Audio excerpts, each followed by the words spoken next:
roundabout in Cambridge, because the Times had a great piece about a journalist who went around this roundabout with 36 different sets of traffic lights to see what it was like, effectively. And I'd like to say the man who wrote that piece is here now, Lawrence Slater.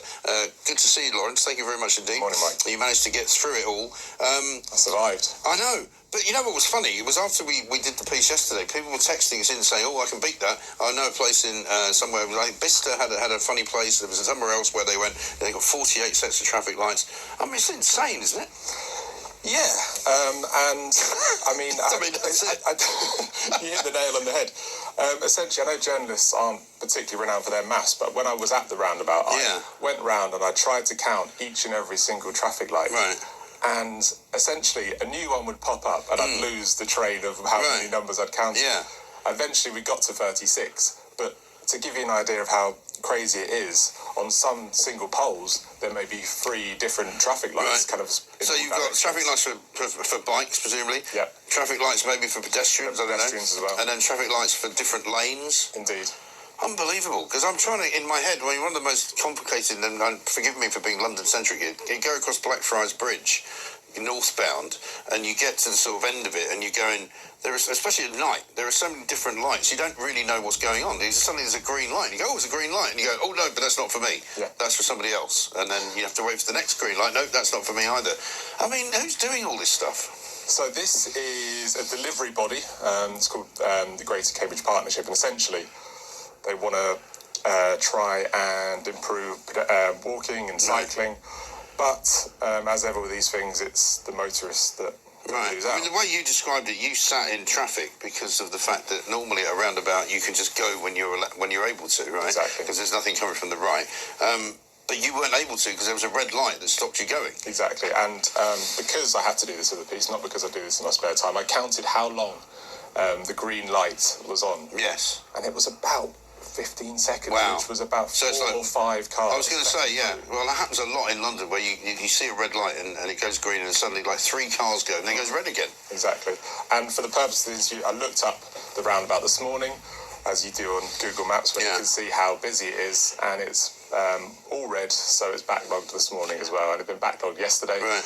So all the residents that I spoke to for this piece have been complaining non-stop. And whenever they put these things in, do they ever actually consult people? Because I know they'll say, well, we did consultation, but you go, well, nobody ever actually knew about that. Nobody found out about it. I mean, I doubt they consulted on how many traffic lights there would be. I mean, I feel like many people would object to 36. But you were telling me just before that there's a place that's got even more than that. Yeah. Right? Where is that? That's in Essex. It's got 48. But the difference with the Cambridge one is it's a 4-way roundabout, whereas the one in Essex is there's a kind of a couple of sequential roundabouts, so there's 48 there. Right. But this one, I don't know if there's as many traffic lights in just a single 4-way roundabout. Right. And it's been there for many years, and it worked completely fine without roundabout, without traffic lights. Right.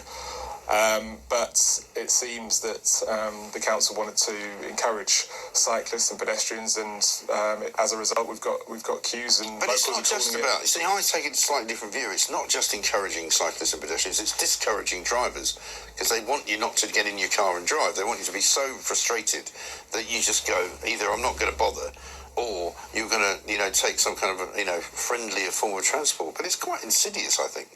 I mean, there's definitely a case of discouraging driving. I mean, but there's no doubt of the people that I spoke to in terms of pedestrians and the cyclists. They said it was better.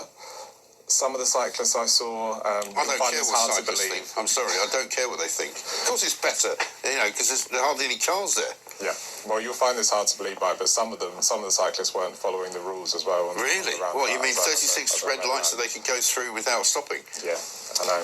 And so they were in the lane with the cars rather than. I find that really irritating. I come in, when I do drive into work, I come down a place called Jamaica Road, which has got a massive cycle lane on one side of it, and I get really irritated when cyclists just don't use it. And they use the road. And you go, what are you doing? Why are you on the road when you should be over there? That's your area. That's your, you lobbied for it. You asked for it. You got it. Sadiq Khan built you a bleeding cycle lane that gets you all the way from, basically Greenwich to Westminster. And you don't want to use it.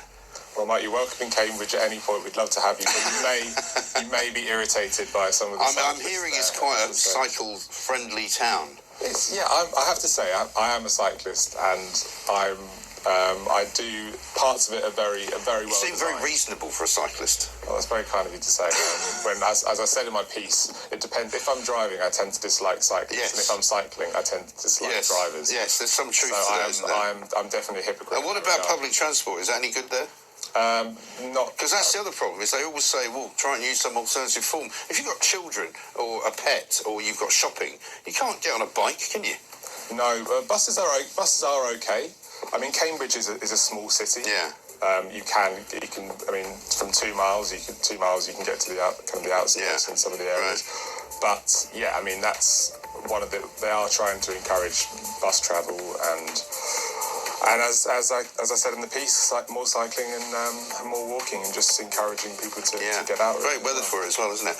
When it's pouring, absolutely right. I've got a nice car. I like driving in it because I'm not a child.